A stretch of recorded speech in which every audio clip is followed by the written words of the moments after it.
మన గవర్నమెంటు తెలంగాణ ప్రభుత్వం స్పందించడం లేదు. ఎందుకంటే మేము అంటే ఒక ఉపాధ్యాయుడు ఉద్యోగ ఉపాధ్యాయులందరూ కూడా తన రిటైర్మెంట్ తర్వాత ఒక గ్యారంటీ అంటూ ఉండాలి అంటే పెన్షన్ అవైలబుల్లో ఉండాలి. కానీ ఈ నూతన పెన్షన్ అనేది ఆ రకమైనటువంటి గ్యారంటీ ఇవ్వడం లేదు. కాబట్టి మేము 2003 కంటే అంటే 2003 డిఎస్సి వాళ్ళం. కాబట్టి ఈ ప్రభుత్వం తీసుకొచ్చినటువంటి 2004 సెప్టెంబర్ తర్వాత నూతన పెన్షన్ను అంటే ముందు వాళ్ళం. కాబట్టి మాకు ఓల్డ్ పెన్షన్ ఇవ్వండి, మేము ఓల్డ్ పెన్షన్కి ఎలిజిబుల్. మేము ఉన్నది ఓన్లీ 6,000 మంది మాత్రమే.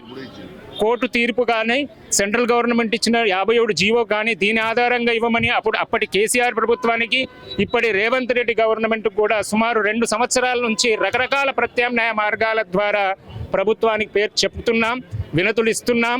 మా ఉద్యోగ ఉపాధ్యాయ సంఘాల తరఫున ప్రతిపాదనలు కూడా చేస్తున్నాం. ప్రభుత్వాలు ఇప్పుడు చూస్తున్న అన్ని కూడా డబ్బు విషయంలోనే గవర్నమెంట్కే బెనిఫిట్. అయితే ఏంటంటే మేము 10% పే చేసాం, గవర్నమెంట్ 10% యాడ్ చేసింది. అదంతా కూడా సిపిఎస్ సెంట్రల్ గవర్నమెంట్ దగ్గర ఉంది. వాటిని అన్ని రిటర్న్ తీసుకొని ఈ ప్రభుత్వాలు వాడుకోవచ్చు.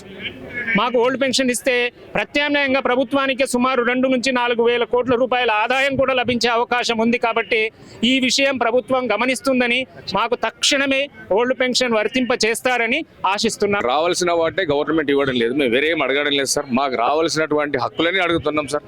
మా పెన్షన్ మాకు ఇవ్వండి అంటున్నాం.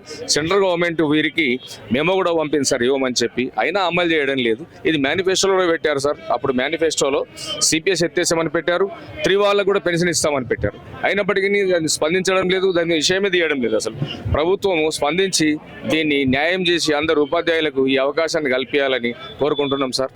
లోపము అనేది సార్ లోపం ఎక్కడ కనిపించడం లేదు, కాకపోతే ప్రభుత్వాలు పట్టించుకోవడం లేదు సార్.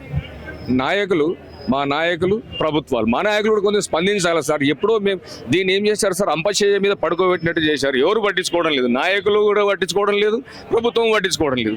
మేము ఇంతమంది ఇక్కడికి వచ్చి ఇప్పుడు ఇలా పోరాటం చేస్తున్నామంటే ఇక్కడ దాకా వచ్చిందంటే వాళ్ళు పట్టించుకున్నాక మేము ఇక్కడికి ఎందుకు వస్తాం సార్? రామ్ కదా ఇది విషయం. దాదాపు మేము అప్పుడు 6,500 మంది ఉన్నాము. దాదాపు ఇప్పుడు మిగతా డిపార్ట్మెంట్ కలుపుకుంటే కూడా ఒకవేళ దాదాపు నియర్లీ 9,000 to 10,000 ఎంప్లాయీస్ ఉంటాం. వీళ్ళందరూ కూడా మరి ఎంతో కష్టపడి ఉద్యోగంలోకి వచ్చి దాదాపు 20 సంవత్సరాలు పూర్తి చేసుకున్నాం. ఒక ఉద్యోగి సర్వీస్ దాదాపు 30 సంవత్సరాలు ఉంటుంది, అంతకంటే ఇంకొక 32 సంవత్సరాలు, అంతకంటే ఎక్కువ ఏమి ఉండదు. దాదాపు 28-30 సంవత్సరాలు అంటే 20 సంవత్సరాలు 21 సంవత్సరాలు అయిపోయింది. ఇంకొక 7 నుంచి 8 సంవత్సరాల సర్వీస్ ఉన్నది. ఇంకా కొందరికైతే ఇంకా తక్కువ ఉన్నది, 2 ఏళ్ళే ఉన్నది. ఇప్పుడు మా పరిస్థితి ఏంటిది? రిటైర్మెంట్ దగ్గరకు వచ్చి మరి మేము ఎలాంటి బెనిఫిట్స్ లేకుండా అప్పటి నుండి కూడా అంటే గత ప్రభుత్వాలు చేసినటువంటి సత్సారం వల్ల మేము కొత్త పెన్షన్లోకి నెట్టివేయబడ్డాం.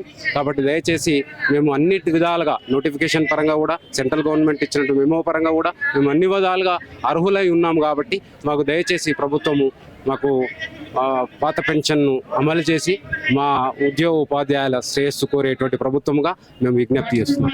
కారణం ఏమిటంటే 2003 ఉపాధ్యాయులకు పాత పెన్షన్ గురించి మేము పోరాటం చేస్తున్నాం. దాని గురించే ఈరోజు ప్రభుత్వానికి ఎన్నోసార్లు మేము విజ్ఞాపన పత్రాలు ఇచ్చాము. అలాగే సంఘాల తరపున కూడా ఎన్నో రకాల మెమోరాండమ్స్ ఇవ్వడం జరిగింది. అయినా కానీ ప్రభుత్వం చలించట్లేదు. దున్నపోతు మీద వర్షం పడ్డ తీరుగా చందంగా ప్రభుత్వం వ్యవహరిస్తుంది. మరి మాకు నోటిఫికేషన్లు కూడా ఆల్రెడీ ఈ సిపిఎస్ అనే అంశం లేనే లేదు. నోటిఫికేషన్ బేస్ చేసుకొని కూడా మాకు పాత పెన్షన్ అమలు చేయాల్సిన అవసరము గవర్నమెంట్కు ఎంతైనా ఉందని గవర్నమెంట్కు నేను విజ్ఞప్తి చేస్తున్నాం.